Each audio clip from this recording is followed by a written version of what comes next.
ایک سوال یہ کیا گیا کہ اگر مرغی کے خون سے لکھا ہوا تعویذ گلے میں ڈالا جائے، پہنا جائے تو اس میں کیا نماز ہو جائے گی یا نہیں ہوگی؟ اور تعویذ لکھنے میں اتنی مقدار خون استعمال ہو جاتا ہے جو بہنے کی مقدار ہے، تو کیا تعویذ کو کپڑے یا بدن پر لگی نجاست کی طرح ناپاک تصور کریں گے یا نہیں؟ اس بارے میں رہنمائی فرما دیجیے۔ تو اس کا جواب یہ ہے، اول تو یہ بات ہے کہ یاد رکھیں کہ خون کے ساتھ تعویذ لکھنا یہ ناجائز و گناہ ہے، لہذا اس سے بچا جائے اور اس کے بجائے مشک کے ساتھ لکھا جائے کہ اس کی اصل بھی خون ہے۔ اسی طرح فتح رضویہ میں سیدی اعلی حضرت نے لکھا ہے، یوں ہی دفع سرا وغیرہ کے تعویذ مرغی کے خون سے لکھتے ہیں، یہ بھی ناجائز ہے، اس کے بدلے میں مشک سے لکھیں کہ وہ بھی اصل میں خون ہی ہے، یعنی ہرن کے نافے کے اندر جو مشک ہوتی ہے وہ خون ہی سے تبدیل ہو کر خوشبودار پاکیزہ عطر بن جاتی ہے، مشک بن جاتی ہے، اس سے لکھا جائے۔ اور جہاں تک بہنے کی مقدار والے خون کے ساتھ لکھے گئے تعویذ کو پہن کر نماز پڑھنے کا حکم ہے، تو اس کی تفصیل یہ ہے، اگر یہ خون درہم سے زائد ہے تو ایسی صورت میں اسے پہن کر نماز پڑھنے سے نماز نہیں ہوگی، اور قصدن یعنی جان بوجھ کر پہن کر نماز پڑھنا ناجائز و گناہ ہے۔ اور اگر درہم کی مقدار کے برابر ہو تو ایسی صورت میں اسے پہن کر نماز پڑھنا مکروہ تحریمی ہے اور واجب الاعادہ نماز ہوگی، یعنی پھر سے لوٹانی پڑے گی۔ اور قصدن اسے پہن کر نماز پڑھنا یعنی جان بوجھ کر پہن کر نماز پڑھنا ناجائز و گناہ بھی۔ اور اگر درہم سے کم مقدار ہے تو ایسی صورت میں پہن کر نماز پڑھی تو نماز ہو جائے گی، لیکن اس کو بھی لوٹانا بہتر ہے، اور جان بوجھ کر اسے پہن کر نماز پڑھنا خلاف سنت اور مکروہ ہے۔ اچھا، پھر درہم کی مقدار کیا ہوگی؟ اس میں دو قسمیں بنیں گی، ایک بہتا خون جو پتلا ہے اور ایک بہتا خون جو گاڑھا ہے۔ اور نجاست غلیظہ میں پتلی اور گاڑھی نجاست کے درہم کی مقدار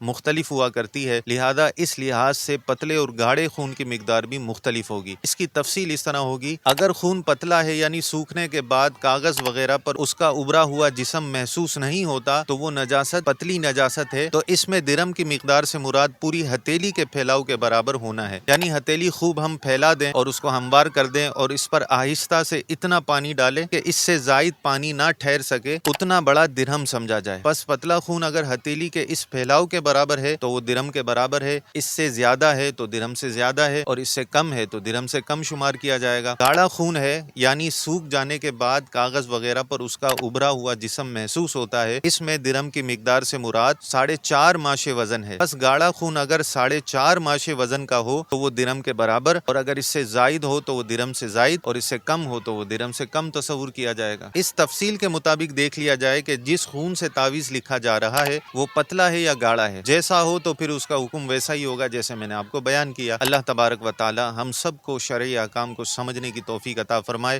حرام اور ناجائز کام سے محفوظ فرمائے۔